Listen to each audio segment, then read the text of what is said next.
எல்லாத்துக்கும் வணக்கம். உங்களுக்காக சொல்லிட்டு இருக்க என்னுடைய பெயர் இந்து. எல்லாரும் நல்ல உடல் நலத்துடனும் மனமகிழ்ச்சியுடனும் இருக்கணும்.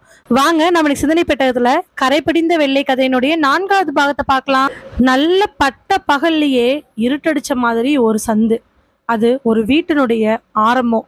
அந்த கதவுல இருந்து மெல்ல மெல்ல நடந்து போறான் அந்த தாடி வச்ச ஆளு. நல்ல சுருட்டியா நிறைய முடி, தாடி, நல்ல உயரம், நல்ல உடம்பு. அவனோட நடைய பார்த்தாலே 10 பேர்த்த அடிச்சிருவான் போல ஒரு மாதிரி உணர்வு. அவன் மெல்ல மெல்ல நடந்து போய் ஒரு 10-15 அடிக்கு அப்புறமா மறுபடியும் இன்னொரு கதவு வழியா போறான். கிட்டத்தட்ட 2 நிமிஷம் நடந்ததுக்கு அப்புறம் ஒரு சின்ன வீடு. அந்த வீட்டுல வெராண்டால 2 பேர் உட்காந்து ஏதோ பார்த்து பேசிக்கிட்டு இருக்கிறாங்க. போனவன் ந ந என்னடா, கீழே உட்காந்துட்டு இருக்கிறதுல ஒருத்தர் திரும்பி என்னன்னு கேட்க, ஆள் வந்துருச்சு. டேய், செம்ம கடுப்பில் இருக்கிறேன், இறங்கி போயிரு. நாங்க இப்பதான் பிளான் பார்த்துக்கிட்டு இருக்கிறோம். நம்ம என்ன பிளான் பண்ணணும், இப்ப என்ன நடந்துட்டு இருக்குது, இதுக்கு தான் புதுசான ஆளை கூட்டிட்டு வராதீங்கன்னு சொன்னேன். கேட்டீங்களா? அண்ணா, இல்லைண்ணே, தெரியாம தப்பு நடந்துடுச்சு. எது தப்பு? அந்த பொண்ணு ஹேமா மாதிரி நம்பிக்கையான ஆளை கூட்டிட்டு வான்னு சொன்னா, எவனோ ஒரு சின்ன பையனை பிடிச்சிட்டு வந்து அவன் வந்து மனித வெடிகுண்டா இருக்கணும்னு சொன்ன அடுத்த நிமிஷம் ஓடி போயிட்டான். அவன் இப்ப எங்காவது போய் சொன்னான்னா என்ன ஆகுறது? அண்ணே, அவன்லாம் சொல்ல மாட்டானே. அவங்ககிட்ட நம்பி நம்ம பணம் கொடுத்துருக்குறோம். அவன் திருப்பி அந்த பணத்தை நம்ம கிட்ட கொடுத்தாகணும், இல்லைன்னா அவனை அடிச்சே கொண்டுரும். அவனுக்கு நல்லாவே தெரியும். டேடே, நான் இப்ப பணத்தை பத்தியே பேசல. அவங்ககிட்ட நம்ம கொடுத்த அட்வான்ஸ் பணம் கம்மி தான், சரியா? அவன் அதுக்கு முன்னாடி நமக்கு ஒரு போதைப் பொருள் கடத்தி கொடுத்துருக்கான். அதுக்கு ஓரளவுக்கு ஈக்குவல் பண்ணிக்கலான்னு வச்சுக்கோ. அவன் மனித வெடிகுண்டு ஆகணும்னு சொன்ன நீ பயந்துட்டு ஒன்னானே. ஏன் அவங்ககிட்ட நீ அந்த ஹேமா பிள்ளைய பிரைன் வாஷ் பண்ண மாதிரி பிரைன் வாஷ் பண்ணலையா என்ன? எல்லாம் பண்ணுனன. அவன் வேலை இல்லாம இருக்கிறது, அது இது லொட்டு லொசக்குன்னு எல்லாத்தையும் சொல்லி பண்ணுன. ஆனா ஏன்னு தெரிலன, அவன் ஓடிட்டான். இங்க பாருடா, நாம இன்னைக்கு நைட்டு 7 மணிக்கு அந்த இடத்துல மனித வெடிகுண்டா யாரோ ஒருத்தர் அனுப்பிதான் ஆகணும். மேல் இடத்துல அண்ணன் சொல்லிட்டாரு, அவரு பேச்ச நம்ம மீறவே முடியாது. அவருக்கு இது மட்டுமா இருக்குது, இன்னும் எக்கச்சக்கமா நிறைய வச்சிருக்கிறாரு. நாம அங்க கொடுத்தான் ஆகணும். இது நம்ம ஊருக்குள்ள இருந்து வந்த கண்டிஷன் இல்ல, வெளியில இருந்து வந்திருக்கிற ஆர்டரு. அதை நம்ம பண்ணி தானே ஆகணும். நல்லா கேட்டுக்கோ, எனக்கு தெரியாது, 7 மணிக்கு நான் சொல்ற பஸ் ஸ்டாண்டுக்கு ஆளு போகணும். அப்படி ஒரு ஆளை புடிச்சிட்டு வந்தா வா, இல்லையா சாவருக்கு ரெடியா இருந்துக்கோ. அவன் சொன்ன உடனே ஆப்போசிட்ல நிக்கிறவன், அண்ணா அண்ணன், நீ ஒன்னும் கவலைப்பட வேண்டாம், ஒரு ஆள் நான் கூட்டிட்டு வந்துட்டேன். கூட்டிட்டு வந்துட்டியா? யாரு? ஒரு பொண்ணு. டேய், புதுசா? ஆமாண்ணே. ஏண்டா, ஏற்கனவே 4-5 வாட்டி வேலை கொடுத்து அதை கரெக்டா பண்ணனவனே பயந்துகிட்டு ஓடி போயிட்டான். நீ வாட்டுக்கு பொசுக்குன்னு புதுசா ஒரு பொண்ணை கூட்டிட்டு வந்திருக்கிற. அந்த பொண்ணுக்கு இது ஓடி போச்சுன்னா நீ என்னடா பண்ணுவேன்? நீ அப்படிலாம் நினைச்சிடாத. பொண்ணு சிக்கி இருக்கிறது பண விஷயத்துல மட்டும் கிடையாது, அப்புறம் போதை பொருள் விஷயத்துல. புரியலையே? அதானே நம்ம சேகர் இருக்கான்ல. சேகரு? ஆமா, டீல் எடுத்து போதை பொருள் வித்துட்டு இருக்கானே. அவங்கிட்ட ஒரு பொண்ணு நேரடியா வந்திருக்குது. அந்த பொண்ணு அவனை பார்த்து பல்கா வேணும்னு கேட்டிருக்குது. அவனும் யோசிச்சு பார்த்துட்டு நிறைய விஷயத்த கேட்கலான்னு வச்சுட்டு இருந்திருக்கிறான். கரெக்டா நான் அவனுக்கு ஃபோன் பண்ணி விஷயத்த சொல்ல, அவ இது உதவி வருமான்னு பாருன்னு கேட்டான். உடனே பைக் எடுத்துட்டு அந்த இடத்துக்கு போனேன். அங்க அந்த பொண்ணு நின்றுட்டு இருந்துச்சு. ரொம்ப தயக்கமா நின்றுட்டு இருக்கிறா வினோதினி. வினோதினிக்கு முன்னாடி இருக்கக்கூடிய சேகரு வினோதினிய கண்ணாலேயே தின்னுகிட்டு இருக்கிறான். அதெல்லாம் அவளுக்கு பெருசா தெரியல. அண்ணண்ண ப்ளீஸ்ண்ண, போதை பொருள் கொடுக்குறீங்களாண்ண, ப்ளீஸ்ண்ண, எனக்கு கையெல்லாம் நடுங்க ஆரம்பிச்சிருச்சு. என்னோட 3 பொண்ணுங்க வேறு இருக்காங்கண்ணே, பல்கா கிடைக்குங்கிறதுக்காக தானே அங்கேருந்து வந்தேன். ஏன்னா இவ்வளோ லேட் பண்ணுறீங்க? இருமா, உன்னை ஒருத்தர் பார்க்கணுன்னு சொன்னார். அவர் வந்து பார்த்துட்டாருன்னா நான் உனக்கு கொடுத்துருவேன். யாருன்னா அவரு? உங்களுக்கு மேலேயாண்ண? எங்களுக்கு மேலேன்னு சொல்லலாம். கரெக்டா அந்த ஆள் உள்ள வரவே வினோதினியை பார்த்துட்டு, பாட்டி இதாண்ணா? ஆமா இதான். என்னம்மா, பல்கா வேணுமா? ஆமாண்ணே, பல்கா வேணும், எனக்கு கையெல்லாம் நடுங்குது, சீக்கிரம் கொடுங்கண்ணே. நான் கொடுக்குறேன், ஆனால் எனக்கா ஒரு உதவி பண்ணுவியா? என்ன வேணாலும் பண்ணுறேண்ணே, நீங்கள் என்ன செய்ய சொன்னாலும் செய்கிறேன், ப்ளீஸ்ண்ணே, ஆனால் எனக்கு சீக்கிரமாக கொடுங்கண்ணே. என்ன வேணான்னா என்ன வேணாலும் செய்வியா? என்ன வேணாலும் செய்வேண்ணே. சரி, அப்போ நான் ஒரு இடத்துக்கு கூட்டிகிட்டு போகிறேன். அங்கே போய் ஒன்று செய்ய சொல்லுவோம், செய்கிறியா என்ன? எங்கண்ணே? என்ன செய்யணும்? பாத்தியா, இப்போதான் சரக்குக்காக என்ன வேணாலும் பண்ணுவேன்னு சொன்னேன். ஆனால் அதுக்குள்ள நீ மட்டும் இதை செய். அத்தனை சரக்கையும், 1 மாதத்துக்கு தேவையான சரக்கு, உன் ஃப்ரெண்ட்ஸு 4 பேரும் சேர்த்து உன்னோட நான் ஃப்ரீயாகவே தரேன். அப்படியாண்ணே? அட ஆமாம்மா. டேய் சேகரு, சொல்லு, என் மேல் நம்பிக்கை இல்லையா என்ன? இல்லைண்ணே, நம்பிக்கை இருக்குது. ஆனால் எங்கே போகணும்? அங்கே போனால் யாருண்ணே இருப்பாங்க? அங்க போனா எங்களுக்கு மேல ஒருத்தர் இருக்காரு. அவர் இருக்கிறாரு. உங்களுக்கு மேலேனா, இதோ இவருக்கு சரக்கு சப்ளை பண்றாரே அவரா? ஆ, ஆமா. அவரே தான். அண்ணே, அவரு தான் கடைசியா? இல்ல அவருக்கு மேல யாராவது இருக்காங்களாண்ணா? இங்க பாரும்மா, அதெல்லாம் உனக்கு தேவையில்லாத கேள்வி. நாங்க ஒரு வேலைய சொன்னா, நீ செஞ்சீன்னா, உனக்கு உன் 3 ஃப்ரெண்ட்ஸுக்கும் சேர்த்தி 1 மாசத்துக்கு பல்கா குடுக்குறேன்னு சொல்ட்டோம்ல. செய்யறியா? செய்யலையா? டக்குன்னு வினோதினி, அண்ணா எனக்கு சரக்கு கிடைக்கும்னா நான் என்ன வேணாலும் செய்றேண்ணா. என்ன கூட்டிட்டு போங்கண்ணா. அப்படியே நீ சொல்ற விஷயங்கள் எல்லாத்தையும் கேட்டுட்டு இருந்த அந்த ஆளு, ஏய் நல்ல ஐடியாவே இருக்குதே! சரக்குக்காக மனித வெடிகுண்டாகுறாளா? டேய் விஷயத்த சொல்லி கூட்டு வந்திருக்க வேண்டியதானே! இப்ப மட்டும் கையில நீங்க ஒரு ஊசிய போட்டு விடுங்க. அந்த புள்ள அவ்வளோதான். மம்மதை ஆயிரும். அதுக்கப்புறம் எந்திரிச்சு அந்த ஊசி வேணும் வேணும்னு கேட்கும் பொழுது, நாம கரெக்ட்டா பாம்ப செட் பண்ணி அந்த புள்ளையோட ஒட்டி வச்சுட்டு போயிற வேண்டியதான். என்ன சொல்றீங்க? டேய் இதெல்லாம் சரிப்பட்டு வருமா என்னன்னு தெரியல. சரி இந்த புள்ளைய கூப்பிடு. வெளியில போன அந்த ஆளு கரெக்டா 5 நிமிஷம் கழிச்சு வினோதினியை கூட்டிட்டு வர, கீழ உட்காந்துருக்கக்கூடிய அந்த ஆளு வினோதினிய பார்த்து, "உன் பேர் என்னம்மா?" "வினோதினிண்ணே." "ஆ, அண்ணே உங்க பேரு?" கேட்ட உடனே அந்த ஆள் மேலேயும் கீழேயும் பார்த்துட்டு, "வினு, வினு சக்கரவர்த்தி. வினுன்னு கூப்பிடுவாங்க." "அண்ணே நீங்க தான் எல்லாருக்கும் சப்ளை பண்றதா அண்ணே?" "நான் தான் பண்றேன். ஆனா உன்னை கூட்டு வந்த விஷயம் என்னன்னு உனக்கு தெரியுமா?" "தெரிலண்ணே. ஆனா என்ன வேணாலும் பண்ணுவேண்ணே. எனக்கு சரக்கு தானே ரொம்ப முக்கியம். போதை போடலின்னா என்னால் இருக்கவே முடியாதுண்ணே. நான் என்ன வேணாலும் பண்றேண்ணே. நீங்க என்ன சொன்னாலும் கேட்குறேண்ணே. எனக்கு எதுனாலும் ஓகேண்ணே." "சரி சரி எத்தனை வாட்டி திரும்ப திரும்ப ஒரே இதாக சொல்லிட்டு இருப்ப? இதோ இங்க ஒரு ரூம் இருக்கு பாரு. அந்த ரூமுக்குள்ள போய் உட்காரு." சொன்ன உடனே தயங்க ஆரம்பிக்கிறா வினோதினி. அங்க இருக்கிற 3 பேத்தோட மூஞ்சியும் பார்த்துட்டு கை கால்லாம் நடுங்கெடுத்து வேர்த்து கொட்ட ஆரம்பிச்சிருது. "ஆ, இங்க வருமா. நீ அப்படிலாம் நினைச்சிடாத. நாங்கள்லாம் என்ன தப்பு பண்ணாலும் பெண் குலத்து மேல கை வைக்கிற மாதிரி அபிப்பிராயமே கிடையாது.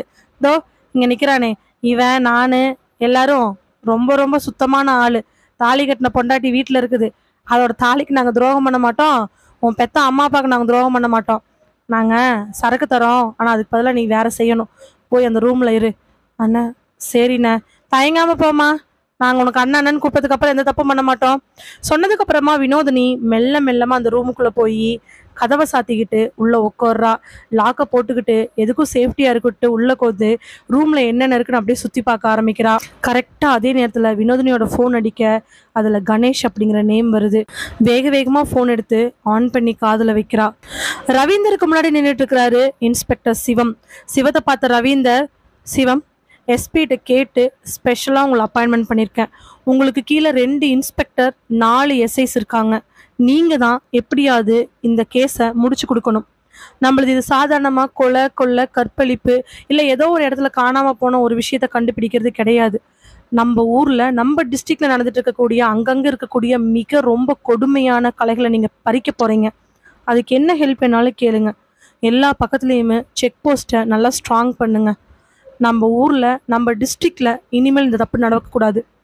பாம்பு வெடிச்சதுலேருந்து எப்போ எங்கே என்ன நடக்குமோன்னு மக்கள் கூட்டம் அங்கங்கே போகிறதெல்லாம் நிறுத்திட்டாங்க.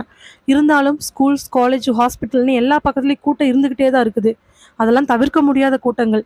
நீங்கள் தான் ஸ்டெப் எடுத்தாகணும். சார், ஆல்ரெடி எஸ்பி குமரன் இந்த விஷயத்தை எங்ககிட்ட சொன்ன உடனே நாங்கள் எல்லா வழியிலையுமே செக் பண்ண ஆரம்பிச்சிட்டோம் சார். அங்கங்கே செக் போஸ்ட் போட்டிருக்கோம். ஒவ்வொரு இடத்துலையுமே இன்ஸ்பெக்டர், எஸ்ஐ, கான்ஸ்டபிள்ஸ்னு பலத்த பாதுகாப்பு போட்டிருக்கோம் சார். லேடிஸ் ஒர்க் பண்ணுற இடத்துல லேடி கான்ஸ்டபிள்ஸ், ஜென்ட்ஸ் கான்ஸ்டபிள் 2 பேருமே நாங்கள் போட்டிருக்கிறோம் சார். அது மட்டும் இல்லாமல் சந்தேகத்துக்கான ஆட்கள் வெளியில் வந்தாங்கனாலோ போனாங்கனாலோ நாங்கள் செக் பண்ணிகிட்ருக்குறோம். நம்ம டிஸ்ட்ரிக்டில் வரக்கூடிய ஒவ்வொரு பஸ்ஸு, ட்ரெயின்லேருந்து எல்லாத்தையும் நாங்கள் செக் பண்ணிகிட்ருக்குறோம். ஏர்போர்ட்டில் கூட ஸ்ட்ராங்கான வலுவான இது போட்டிருக்கோம் சார். ஹார்பர் பக்கத்தில் கூட நிறையா போலீஸ் நாங்கள் வச்சுருக்கோம் சார். அதனால் நீங்கள் கவலைப்படணுங்கிற அவசியம் கிடையாது. கவலைப்படணுங்கிற அவசியம் கிடையாது அப்படிங்கிறது எஸ்பி குமரன் உங்கள் நேமை சொல்லும் பொழுதே நான் முடிவு பண்ணிட்டேன். எனக்கு இந்த கேஸில் யார் முக்கியமான குற்றவாளிகள்னு தெரியணும். அது ஒருத்தரா, 2 பேரா, 4 பேரான்னு தெரியாது. நீங்கள் இப்போ போட்டிருக்கிற பாதுகாப்பெல்லாம் சரிதான். இருந்தாலும் கம்ப்ளீட் இன்வெஸ்டிகேஷன் எடுங்க. இன்வெஸ்டிகேஷன் ஸ்டெப்பில் மேலே மேலே யார் யார் பண்ணுறாங்கிற விஷயத்தை கண்டுபிடிங்க. இப்போது அந்த பொண்ணு மனித வெடிகுட்டா இருந்துச்சே, அது பேர் கூட அவரை இழுக்கும் பொழுதே இன்ஸ்பெக்டர் சிவம், ஹேமா சார், அந்த பொண்ணு ஒரு குறிப்பிட்ட இன்ஜினியரிங் காலேஜை சொல்லி அங்கே படிச்சிருக்கா சார். வேலை கிடைக்காதனால தெரியும் சிவம், எல்லாமே எனக்கு தெரியும் சார். இல்லை சார், அதுக்கப்புறம் அந்த பொண்ணு எங்கே போய் வேலை கேட்டா, ஏன் எந்த முடிவு எடுத்தா, அதுக்கப்புறமா யாரை மீட் பண்ணனா எல்லா டீட்டெயிலும் கலெக்ட் பண்ணிட்டோம் சார். ஒவ்வொருத்தரும் நாங்கள் போய் மீட் பண்ணிட்டு இருக்கிறோம் சார். இப்போ வரைக்கும் சந்தேகப்படுறமான ஆட்கள் கிடைக்கவே இல்லை. அதே மாதிரி ஒரு பானிபூரி கடையிலையுமே ஒரு ஐஸ்கிரீம் கடையிலையுமே போதைப்பொருள் கடத்தின அந்த 2 பேத்தையும் அரெஸ்ட் பண்ணி வச்சு அவங்கள விசாரிச்சுட்டு இருக்கிறோம் சார். எப்படியும் அவங்க மூலமா யார் இதெல்லாம் பண்றாங்கன்னு ஒரு வழி நமக்கு கிடைக்கும். முக்கியமான ஆள் கிடைக்கிறானோ இல்லையோ, இந்த சப் டீலர் இருக்காங்க இல்லையா, அவங்க நிச்சயமா கிடைப்பாங்க சார். அதனால சீக்கிரமா ஆட்களை பிடிச்சிருவோம். 2, 3 போலீஸ் இறங்கினாலே கேஸ் சீக்கிரமா முடியும் பொழுது, இத்தனை போலீஸ் இறங்கியிருக்கிறோம், கண்டுபிடிக்காமையா போயிடுவோம். சிவம், நம்பிக்கை இருக்கு. உங்க எஸ்பி குமரன் மேல இருக்கக்கூடிய நம்பிக்கை, உங்க மேல இருக்க நம்பிக்கை, உங்களுக்கு கீழே இருக்கக்கூடிய மற்ற போலீஸ்காரங்க மேல இருக்கக்கூடிய நம்பிக்கையினால தான் இந்த கேஸ் சீக்கிரம் முடியுங்க நம்புறேன். நம்மளுக்கு எந்த பிரச்சனையும் கிடையாது. ஆனா நம்மள நம்பி இருக்கக்கூடிய இந்த டிஸ்ட்ரிக்ட் மக்களுக்கு எதுவுமே ஆகக்கூடாது. அது மட்டும் இல்லாம தமிழ்நாட்டுல இருக்கக்கூடிய எல்லா டிஸ்ட்ரிக்ட்டுக்கும் இன்ஃபர்மேஷன் பாஸ் பண்ணி வெரிஃபை பண்ண சொல்லிட்டோம். அவங்களும் அங்கங்க கட்டுப்பாடுகள் போட்டு செக் பண்ணிட்டு இருக்கிறாங்க. அது மட்டும் இல்லாம பக்கத்துல இருக்கக்கூடிய எல்லா ஸ்டேட்டுக்கும் நாங்க இன்ஃபார்ம் பண்ணியிருக்கோம். அங்கேயும் எல்லாம் செக் பண்ணிட்டு இருக்கிறாங்க. ஏன்னா இந்த போதைப் பொருள், குண்டு வெடிப்பு, அடுத்தவங்ககிட்ட இருந்து நகை பறிக்கிறது, கொள்ளை, இது எல்லாமே சின்ன சின்ன கலைகளாக தான் விழும். அது அப்படியே வளர்ந்து பெருசாகி நாட்டையே அழிச்சிரும். அதுக்கு நம்ம விடக்கூடாது. இந்த மாதிரி கேஸ் தான் நமக்கு ரொம்ப சேலஞ்சான கேஸ். இந்த சேலஞ்சஸை நாம் கண்டிப்பாக ஃபேஸ் பண்ணி ஆகணும். அவர் பேச பேச எல்லாரும் ஆமா அப்படிங்க. அதுக்கப்புறம் கொஞ்சம் டிஸ்கஷனுக்கு அப்புறம் சல்யூட் ஒன்றை வச்சுட்டு எல்லாரும் அங்கிருந்து கிளம்பிடுறான். நல்லா டிப் டாப்பா ட்ரெஸ் போட்டு அங்க சோஃபால உட்காந்துருக்கக்கூடிய ஒரு ஆளுக்கு முன்னாடி நின்றுட்டு இருக்கிறான் சுந்தர். சுந்தருக்கு நெஞ்செல்லாம் படபடப்பு, மூஞ்சி எல்லாம் வேர்த்து கொட்டுது. அந்த ஆளுக்கு பக்கத்துல நல்லா வெள்ளையா வெள்ளை கலர் வெள்ளை சட்டை போட்டு நல்லா வாயில பாக்கு வெத்தலை எல்லாம் போட்டுட்டு உட்காந்துட்டு இருக்கிறாரு ஒரு சேட்டு. அந்த சேட்டு கோட்டு சுட்டு போட்டிருக்கக்கூடிய ஆளை பார்த்து, என்ன பாஸ் இப்படி நடக்குது? உங்களோட தொழிலாளியெல்லாம் நல்ல நியாயமானவங்கன்னு நான் கேள்விப்பட்டேன். ஆனா இப்படி வந்து நிக்கிறாங்க. 2 பொம்மை தான் இருக்கு, இன்னொரு பொம்மையை காணா. அந்த ஆளு கொன்ன உடனே அந்த பாஸ்க்கு கோவம் வந்து எந்திரிச்சு நின்று ஓங்கி சுந்தரத்தை சப்புன்னு அப்புறாரு. வெளியில் நின்றுட்டு இருக்கக்கூடிய வேலனுக்கு என்னமோ மனசு அப்படி ஒரு ஆறுதலா இருக்குது. எங்க இன்னொன்னு பாஸ், நிஜமாலுமே சொல்றேன், எனக்கு எதுவுமே தெரியாது. நான் இங்கே தான் பாஸ் வச்சிருந்தேன். இங்கே தான் வச்சிருந்தியா? எப்படி எப்படி காணாம போயிருக்கோம்? பெட்டிக்கு பாஸ்வேர்டு நீ தான் போட்ட. உன் கண்ணு முன்னாடி தான் அந்த பொருளை நான் உள்ள வச்சு உன் கையில கொடுத்தேன். பெட்டிக்கு பாஸ்வேர்டு போட்டவன் உன்னோட பாஸ்வேர்டு தெரியாம எப்படி எடுத்திருந்திருக்க முடியும்? இங்க பாரு, என்ன பண்ணுன? இத்தனை நாளா நீ தொழில இருக்க, தப்பு தண்டா பண்றது இது ரொம்ப சாதாரணமான விஷயம்தான். பாஸ், இல்லை பாஸ், இத்தனை நாள் தொழில் இருக்கிற நான் எப்படி பாஸ் தப்பு தண்டா பண்ணுவேன்? ஏய், உன்ன மாதிரி ஆள்லாம் ரொம்ப வருஷம் நேர்மையா இருந்துட்டு பல்கா உன்னை கிடைக்கும் பொழுது எடுத்துட்டு போறது ரொம்ப சாதாரணமான விஷயம். இதெல்லாம் நான் நிறைய பார்த்துருக்கேன். இப்ப சொல்ல அது எங்க இருக்குன்னு. இல்லைன்னா நடக்கிறதே வேறையா போயிடும். பாஸ், அப்படிலாம் இல்லை பாஸ்.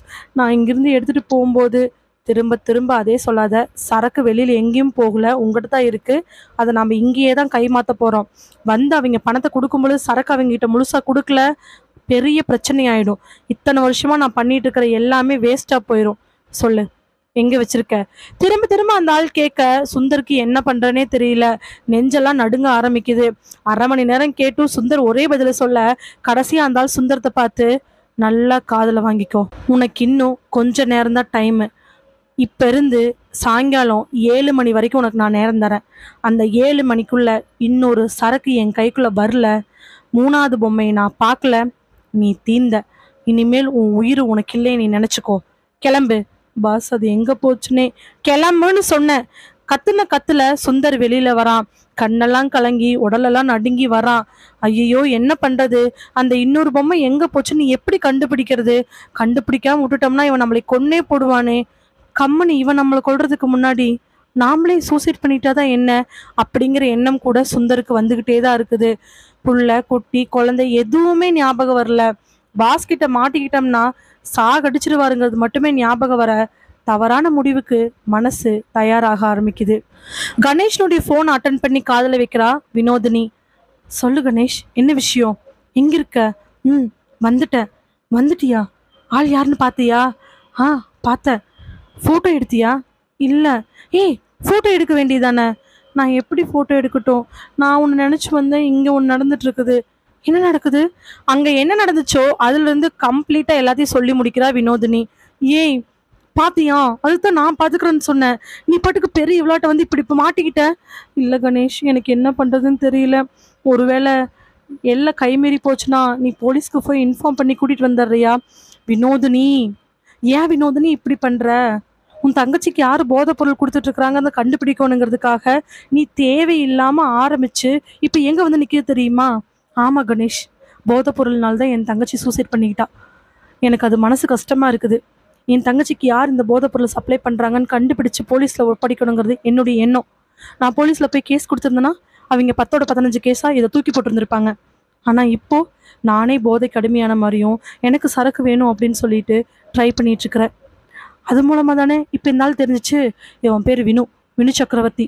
ஆனா இவனுக்கு மேல ஒருத்தர் இருக்கிறான். நான் அதனால தான் கோடு பிடிச்சி இங்க வந்து நிக்கிறேன். எனக்கோட ஃபீலிங் உனக்கு புரியலையா? புரியுது. ஆனா நீ மாட்டிக்கிட்டியே. நான் மாட்டினாலும் பரவாயில்ல, என்னானாலும் பரவாயில்ல. ஆனா ஒரே ஒரு விஷயம், என் தங்கச்சி யார் இப்படி பண்ணானோ அவனை போலீஸ்ல பிடிச்சி கொடுக்காம நான் விடவே மாட்டேன். அதனால தான் யாருக்கிட்டையும் சொல்லாத இந்த விஷயத்த உங்ககிட்ட சொல்றேன். நானே திரும்பி வரலினாலும் இப்போ வரைக்கும் நான் உனக்கு அனுப்பியிருக்கிற எல்லா டீட்டெயில்ஸையும் எல்லா டேட்டாவையுமே லொக்கேஷன் முதற்கொண்டு போலீஸ்க்கு இன்ஃபார்ம் பண்ணிடு. அப்பதான் அவனுங்க சிக்குவானுங்க. மேலே இருக்கிறவ சிக்கிறானா இல்லையோ, அடிமட்டத்தில் இருக்கிறனால சிக்கியாகணும். சரி, அவங்க என்னதான் சொன்னாங்க? நீ என்ன பண்ணணுமாமா? அது தெரியல. சரி, என்னன்னா கேள. அது கூப்பிடுறேன்னு சொன்னாங்க. கரெக்டா பேசிட்டு இருக்கும் பொழுதே வெளியில கதவை தட்டுது. ஏமா கதவை தரமா, கதவை தர.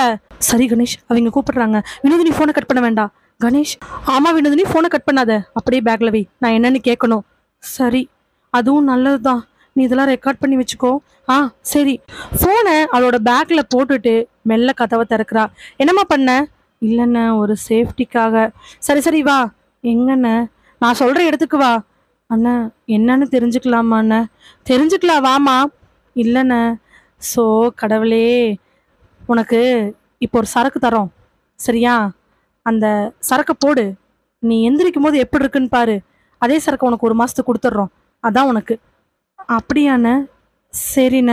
ஆ, உள்ள போ. தயங்குனவ நடக்கறக்கே பயப்படுறா. உள்ள போமா. மெல்ல மெல்ல நடக்க. மா, ஒரு நிமிஷம். சொல்லுங்கண்ணே. பேக் இங்கேயே வச்சுட்டு போ. அண்ணா, அது பேக் இங்கேயே வச்சுட்டு போமா. பேக் அங்கே இருக்கிற டேபிளில் வச்சுக்கிட்டு அந்த ரூம்ல இருந்து வெளியில வரா.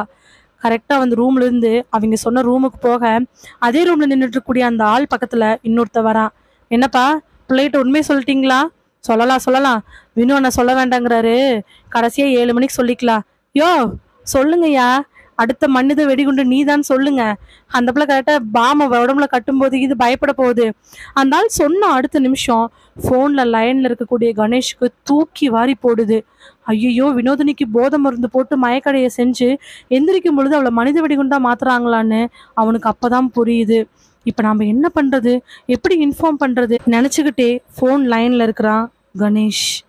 வினோதினி தப்பிப்பாளா, இல்ல இவங்களோட பிளானுக்கு இரையாயிருவாளா? அதே மாதிரி சுந்தர் அந்த பொருளை கண்டுபிடிச்சிருவானா, இல்ல கண்டுபிடிக்கிற முயற்சியில தன்னைத்தானே ஏதாவது பண்ணிக்குவானா?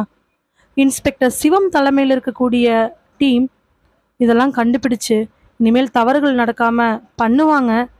ஆனா எத்தனை நாள் தான் ஆகும்?